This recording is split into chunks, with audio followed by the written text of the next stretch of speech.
Hi everyone, welcome to my YouTube channel. BPSC TRE 3.0 teaching examination में आज हम science को लेके आए हैं। आज हम 40 साइंस के क्वेश्चंस को देखने वाले हैं, जिसमें हम पहले कुछ क्वेश्चंस बायो का देखेंगे, फिर केमिस्ट्री का एंड देन फिजिक्स का।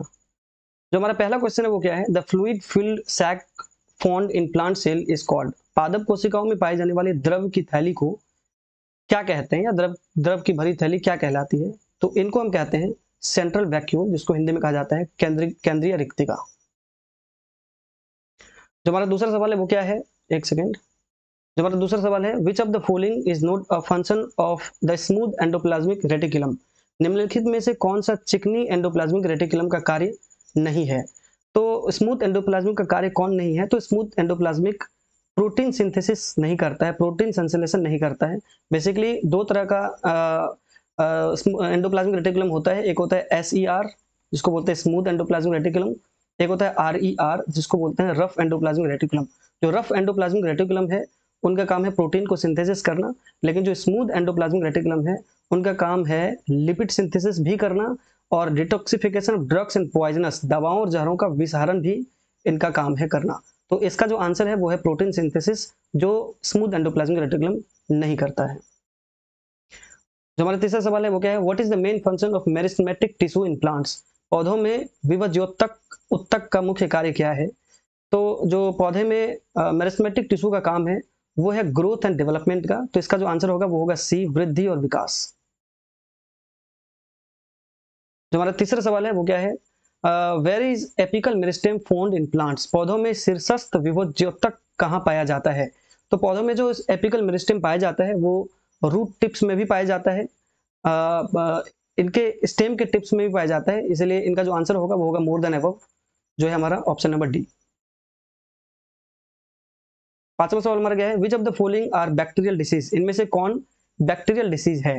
तो अगर हम पहले ऑप्शन को देखें तो टेटनस जो है वो बैक्टीरियल है, टाइफाइड बैक्टीरियल है, लेकिन मलेरिया बैक्टीरियल नहीं है, ये प्रोटोजोआ है, इसलिए ऑप्शन हमारा नहीं होगा। दूसरा ऑप्शन अगर देखें, मम्प्स जो है वो वायरल डिसीज है। निमोनिया ट्यूबरक्लोसिस तो बैक्टीरियल है, लेकिन मम्प्स वायरल है, इसलिए ये भी ऑप्शन नहीं होगा। ट्यूबरक्लोसिस बैक्टीरियल है, वूपिंग कफ बैक्टीरियल है, कोलेरा भी बैक्टीरियल है। मतलब क्षय रोग, काली खांसी और हैजा तीनों बैक्टीरियल डिसीज है, इसलिए इसका ऑप्शन होगा ऑप्शन नंबर C। जो हमारा छठा सवाल है वो क्या है? The biggest single celled organism is. सबसे बड़ा एक कोश के जीव कौन है? तो सबसे बड़ा एक कोश के जीव जो है वो है एसिटोबुलेरिया, जो हमारा ऑप्शन नंबर C है। सातवां सवाल क्या है? Which of the following is not a function of the liver in the human body. निम्नलिखित में से कौन सा मानव शरीर में यकृत का कार्य नहीं है? तो पहला जो हमारा ऑप्शन है वो है रेगुलेशन ऑफ बॉडी टेम्परेचर, शरीर के तापमान में विनियमन। तो बॉडी का टेम्परेचर को रेगुलेशन लीवर नहीं करता है, ये करता है हमारा हाइपोथैलेमस, इसलिए ये नहीं होगा। ठीक है, बाद बाकी storage of glucose as glycogen के रूप में ग्लूकोज का भंडारण, हाँ ये करता है। Production of bile juice liver करता है। तो यहाँ पे हमसे पूछा जा रहा है कि कौन सा फंक्शन नहीं है, इसलिए जिसका सही आंसर होगा वो होगा पहला, क्योंकि रेगुलेशन ऑफ बॉडी टेम्परेचर जो है, बॉडी टेम्परेचर का जो रेगुलेशन है वो हाइपोथैलेमस करता है, लीवर नहीं। हमारा आठवां सवाल क्या है? Which of the following structure is responsible for the filtration of blood in the human excretory system. निम्नलिखित में से कौन सी संरचना मानव उत्सर्जन प्रणाली में रक्त के निस्पंदन के लिए जिम्मेदार है? तो जो इसका आंसर है वो है ग्लोमेरुलस। इसका जो आंसर होगा वो होगा ग्लोमेरुलस, जो है हमारा ऑप्शन नंबर फर्स्ट, जो किडनी का एक पार्ट है। बल्कि किडनी का पार्ट ब्राह्मण्स कैप्सूल भी है, लेकिन लूप ऑफ हेनले भी है, लेकिन जो ब्लड का फिल्ट्रेशन करेगा वो करेगा ग्लोमेरुलस, जो है हमारा ऑप्शन नंबर ए। जो हमारा नाइन्थ क्वेश्चन है वो क्या है? Which hormone is responsible for the regulation of water reabsorption in the kidney. Kidney में जल पुनर्अवशोषण के नियमन के लिए कौन सा हार्मोन जिम्मेदार है? तो इनमें जो हार्मोन जिम्मेदार है वो है ADH, जिसको हम कहते हैं एंटी डाययूरेटिक हार्मोन। जो हमारा 10वां सवाल है वो क्या है? Asexual reproduction takes place through budding in. अलैंगिक प्रजनन मुकुलन के माध्यम से होता है, किसमें? तो असेक्सुअल रिप्रोडक्शन या अलैंगिक प्रजनन जो है वो अमोइबा में तो नहीं होता है। अमोइबा में होता है क्या? तो अमोइबा में होता है बाइनरी फ्यूजन। ईस्ट और हाइड्रा दोनों में होता है असेक्सुअल रिप्रोडक्शन, इसलिए इसका आंसर होगा ऑप्शन नंबर डी, जो है मोर देन अबव।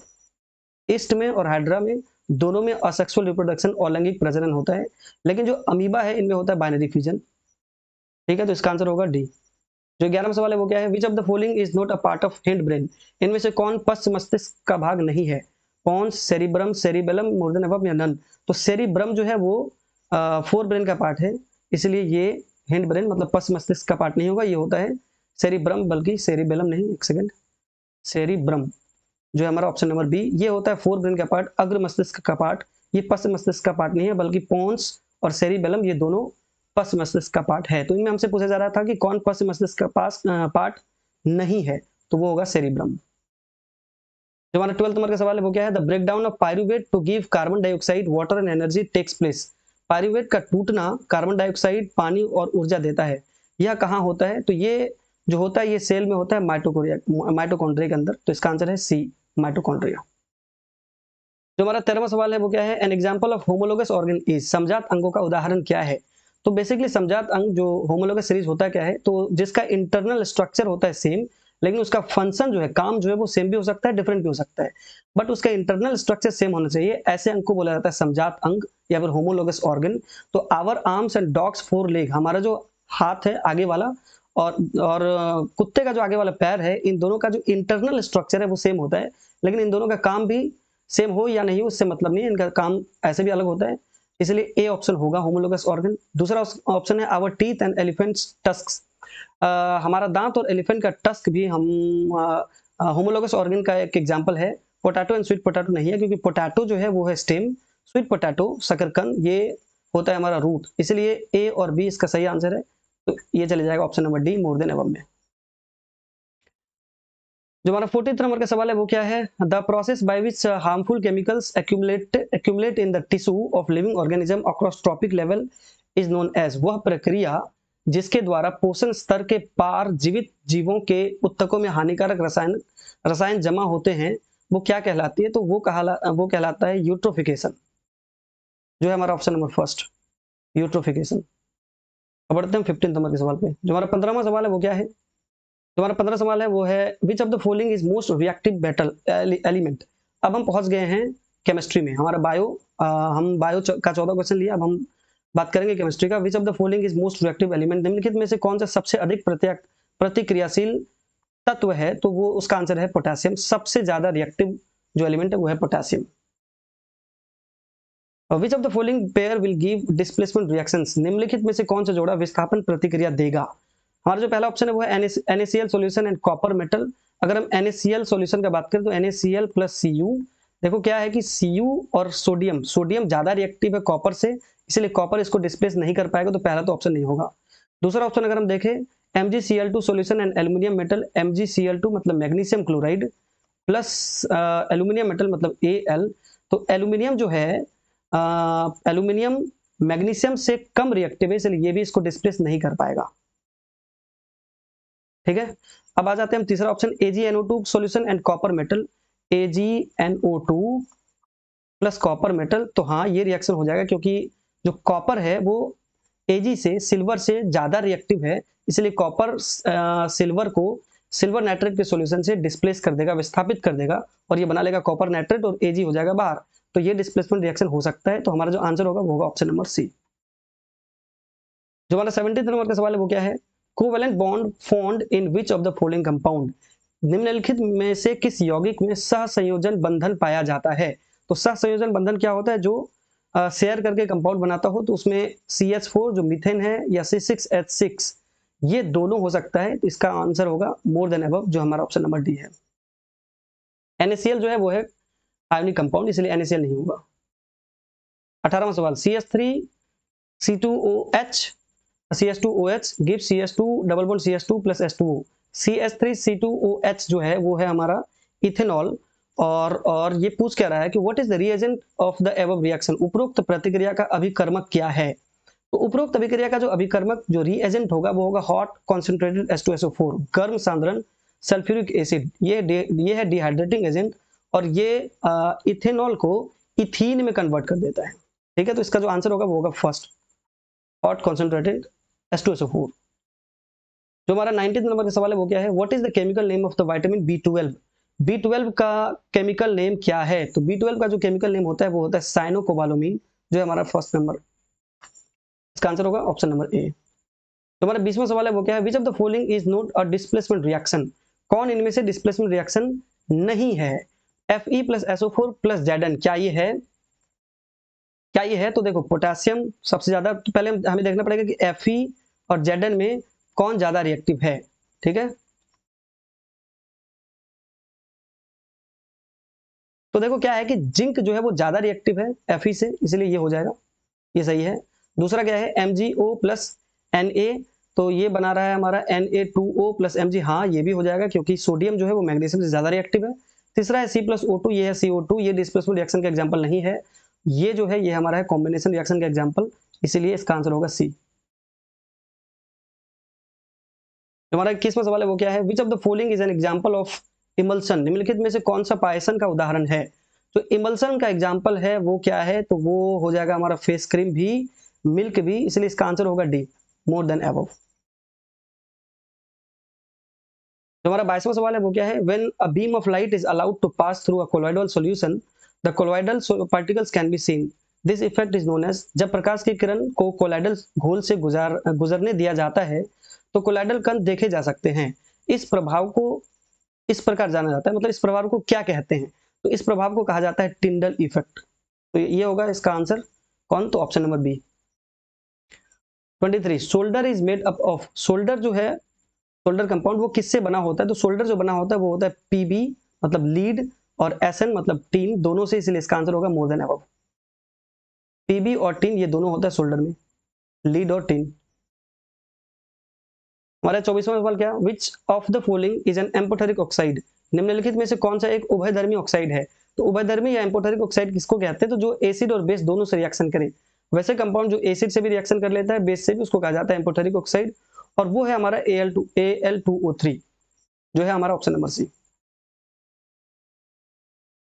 25वां सवाल क्या कह रहा है, which of the following compound has और हैव हाइड्रोजन बॉन्ड, निम्नलिखित में से किस यौगिक में हाइड्रोजन बंद होता है। तो जो हाइड्रोजन बॉन्ड होता है वो याद रखो phone, FON, F for fluorine, O for oxygen, N for nitrogen, इन्हीं तीनों के साथ हाइड्रोजन बॉन्ड हो सकता है। तो यहाँ पे देखो क्या क्या है, HCl नहीं होगा, HF हाँ होगा फ्लोरीन के साथ, H2O ऑक्सीजन है होगा, इसका आंसर होगा B एंड C दोनों, इसका मतलब इसका आंसर होगा मोर देन अबव, जो है हमारा option number D. Suspension is a dice mixer, निलंबन डाइस मिश्रण है, निलंबन एक किस तरह का मिश्रण है, तो निलंबन या सस्पेंशन जो है वो है हेटेरोजेनियस मिक्सर, जिसको विषम मिश्रण भी कहते हैं, जो हमारा option number B. Isotopes of an element, किसी तत्व के समस्थानिक होते हैं क्या, तो different physical properties, different chemical properties. तो देखो क्या है कि फिजिकल प्रॉपर्टीज इसका डिफरेंट होता है, लेकिन इसका केमिकल प्रॉपर्टीज होता है सेम, इसलिए फिजिकल प्रॉपर्टीज तो डिफरेंट होगा, ऑप्शन ए तो सही है, ऑप्शन बी गलत है, ऑप्शन ए सही है, ऑप्शन बी गलत है। सी ऑप्शन पे अगर हम जाएं, डिफरेंट नंबर ऑफ न्यूट्रॉन्स, बिल्कुल नंबर ऑफ न्यूट्रॉन्स बदलेगा तो मास नंबर बदलेगा। आइसोटॉप्स क्या होता है, एटॉमिक नंबर होता है सेम इसमें, बट मास नंबर जो होता है वो होता है अलग, atomic number same mass number different होता है, तो उनको कहा जाता है आइसोटॉप्स। और आइसोटॉप्स का जो प्रॉपर्टी है उसका फिजिकल प्रॉपर्टीज डिफरेंट होता है, लेकिन केमिकल प्रॉपर्टीज सेम होता है। तो इनमें पूछा जा रहा है कि isotopes of an element have different physical property, बिल्कुल होगा, डिफरेंट केमिकल प्रॉपर्टीज नहीं होगा, different number of neutrons, neutron की विभिन्न संख्या, ये हो सकता है, इसका मतलब इसका आंसर होगा ए और सी, इसका मतलब इसका आंसर है मोर देन अबव, जो है हमारा ऑप्शन नंबर डी। नंबर 28वें सवाल पे, number of valence electron in Cl minus ion, Cl minus ion में संयोजकता इलेक्ट्रॉनों की संख्या क्या है। तो देखो होता क्या है, अगर हम सिंपल क्लोरीन की बात करें तो क्लोरीन का जो नंबर ऑफ इलेक्ट्रॉन्स होते हैं वो होते हैं 17, लेकिन क्योंकि Cl माइनस है, इसका मतलब एक इलेक्ट्रॉन इन्होंने गेन किया है, इसीलिए इस पे एक माइनस चार्ज है, तो एक इलेक्ट्रॉन गेन किया तो एक यहाँ पे ऐड हो जाएगा, तो यहाँ पे जो नंबर ऑफ इलेक्ट्रॉन होगा वो होगा 18। तो Cl माइनस में जो आयनों का संयोजक आयनों का में इलेक्ट्रॉन का जो संख्या होगा वो होगा 18, मतलब नंबर ऑफ वैलेंस इलेक्ट्रॉन जो है इसमें ये है 18, जो हमारा option number C. Which of the following relation is correct where P is momentum, F is force, E is energy, M is mass and V is velocity, निम्नलिखित में से कौन सा संबंध सही है, जहां P संवेग है, F बल है, E ऊर्जा है, M द्रव्यमान है और V वेग है। तो देखो P बराबर हाफ एम बी स्क्वायर तो होता नहीं है, अगर P मोमेंटम है, अगर P संवेग है तो संवेग बराबर होता है mass into velocity M into V, तो हाफ एम बी स्क्वायर तो होगा नहीं। F बराबर एम वी तो होता नहीं है, क्योंकि F बराबर होता है एम ए, एम वी तो होता नहीं है, मास इंटू एक्सेलरेशन होता है, मतलब द्रव्यमान गुना त्वरण होता है, इसलिए ये भी नहीं होगा। ये भी नहीं। तीसरा ऑप्शन है E बराबर पी स्क्वायर बाय 2m, ये होता है, इसका आंसर होगा सी। अब बढ़ते हैं हम 30वें सवाल पे। जो हमारा 30वां सवाल है वो क्या है, अब हम आ गए फिजिक्स में। The focal length of a plane mirror is, plane mirror का फोकल लेंथ, समतल दर्पण का फोकल लंबाई क्या होता है? तो समतल दर्पण का जो फोकल लेंथ होता है वो होता है इनफाइनाइट, अनंत। इसका आंसर है ऑप्शन नंबर ए।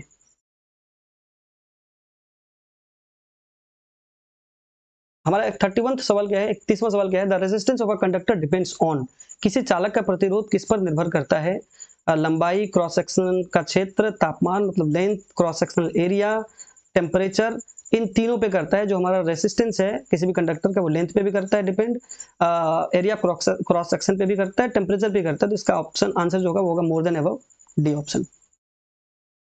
तो हमारा 32वां सवाल है वो क्या है, frequency of sound wave determines it's, ध्वनि तरंग की आवृत्ति किसका निर्धारण करता है? तो ध्वनि तरंग का जो आवृत्ति होता है, जो फ्रीक्वेंसी होता है, वो पिच को डिटरमाइन करता है। इसका आंसर होगा pitch. Which of the following phenomena is responsible for the blue color of the sky? निम्नलिखित में से कौन सी घटना आकाश के नीले रंग के लिए जिम्मेदार है? तो आकाश के नीले रंग के लिए जो जिम्मेदार है वो है प्रकाश का प्रकीर्णन, जिसको कहा जाता है स्कैटरिंग ऑफ लाइट। इसका आंसर होगा option number A. The part of eye that controls the amount of light entering is the, मानव आंख का वह भाग जो प्रवेश करने वाली प्रकाश की मात्रा को नियंत्रित करता है वो है हमारा क्या? तो वो होता है आइरिस, जो है हमारा option number C. The efficiency of a solar cell is generally about, सौर सेल की दक्षता आमतौर पर होती है, सौर सेल की दक्षता आमतौर पर होती है 10 से 20%, 10 to 20%, इसलिए इसका आंसर होगा option number A. The time period of wave is the reciprocal of its, तरंग की समयावधि किसका व्युत्क्रम होता है? तो टाइम पीरियड जो होता है वो होता है 1/f, जहां पे f फ्रीक्वेंसी, इसका मतलब ये फ्रीक्वेंसी का होता है रेसिप्रोकल। तो इसका आंसर होगा फ्रीक्वेंसी, फ्रीक्वेंसी है पहला ऑप्शन ए, जिसको हम हिंदी में आवृत्ति कहते हैं। 37th, a transformer works on the principle of, एक ट्रांसफार्मर किस सिद्धांत पर कार्य करता है?